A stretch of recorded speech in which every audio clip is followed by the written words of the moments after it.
Stay tuned for a special announcement at the end of this video.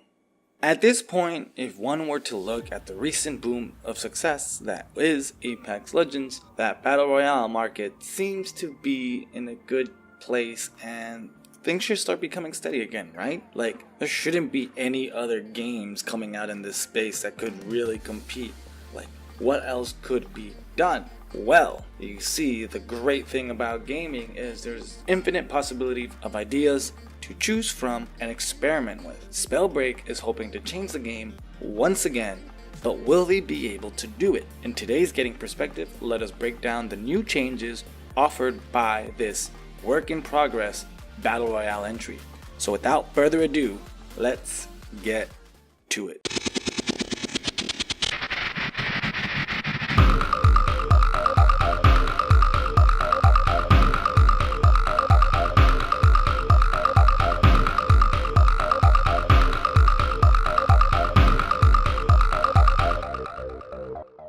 What is making Spellbreak such a compelling entry into the Battle Royale space is the fact that it puts itself in a unique and interesting setting. I mean, we are now removing the idea of guns and putting magic. Like, that is one way to really set yourself apart. And honestly, I find it wildly interesting because mage combat and mage roleplaying is something I've loved in games for a long time, and this is kind of bringing me back to those kid-like moments. But the thing is, when I hear RPG, it kind of clashes what I think an RPG game is. Like, how does that really fit in a game genre that is all about kill, survive, and repeat? Like, RPG, when I think of it, is a grand quest of story and epic proportions and customizing your character and building these stat sheets. And that is something that I don't really think of when I think Battle Royale. But the thing here is Spellbreak does take some of those elements and they go to town with it in their game. So let's see what they're doing here and figure out what makes this a compelling Battle Royale. So yes, this is a Battle Royale RPG. So they say. So what have they done to make it happen? I mean, to me, honestly, the biggest shift is their progression system, right? In the normal Battle Royale experience, at least the ones that we've all seen, a Battle Royale progression system just really looks like getting game currency to unlock cosmetics. That's really it. But here, it's not just that, but it's also progressing your classes that you get to choose from.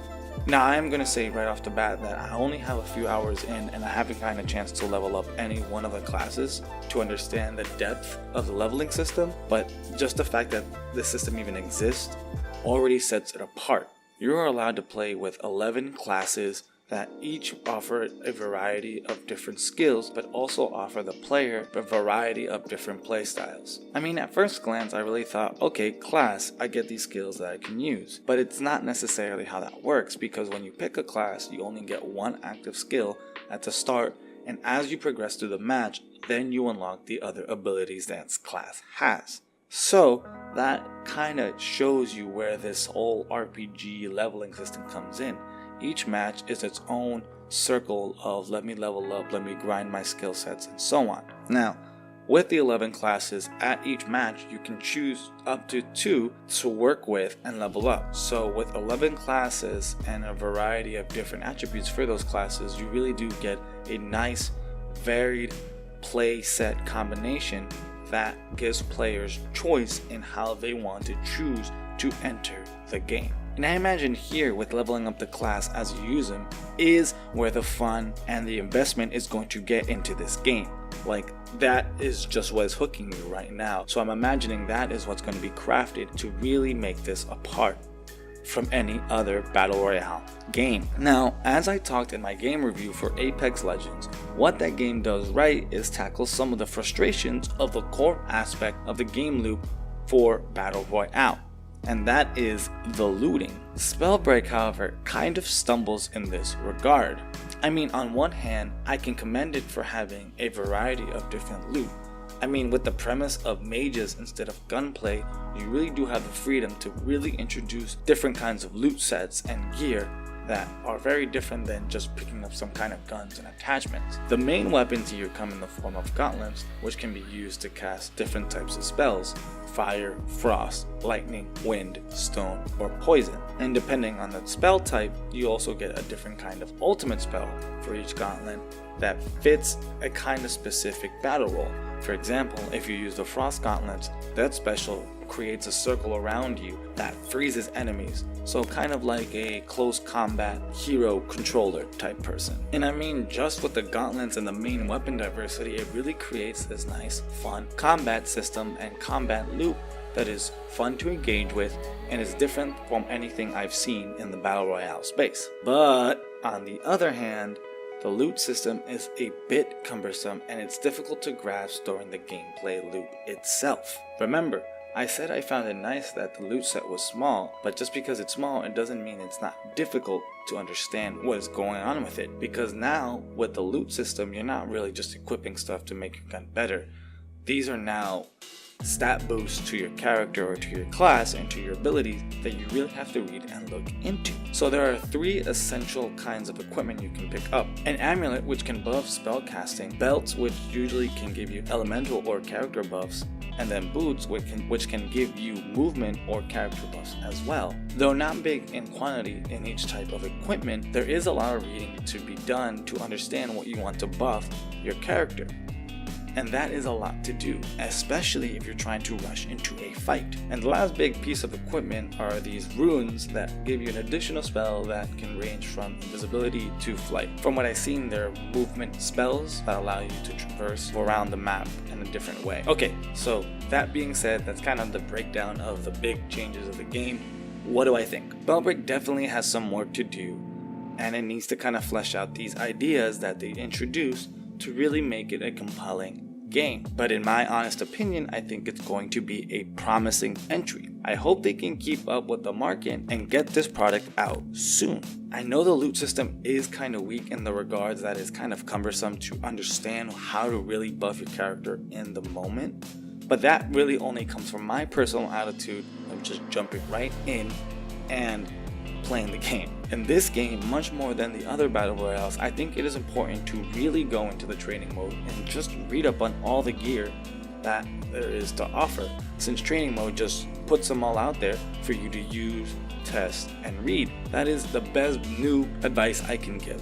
Definitely do that, because if not, you're going to be kind of stumbling around and fiddling to try to figure out what to equip and what to not equip. Some improvements I might recommend is, this is an RPG, right? So give me them stat sheets, right? Like, let me see how my stats are affected during the gameplay as I equip throughout the match. And on that note as well, I really hope they flesh out this whole character progression in terms of like kind of the way you can customize your person, because again, one of the things for RPGs is that aspect. So let me customize my mage. Other than that, this game seems promising, like I said, and I'm going to continue playing it out to really understand what else is going on, because like I said, I'm only a couple hours in and I'm pretty sure I missed a lot of other things. So I'm going to pay attention to this game, and I think you guys should pay attention to this game as well.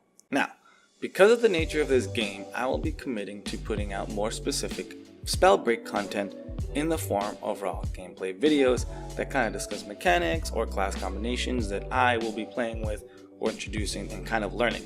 So that way, while I'm learning, you'll be learning, right? This is mainly because this game deserves that kind of content because, it's a closed alpha. Not a lot of people get exposure to this game.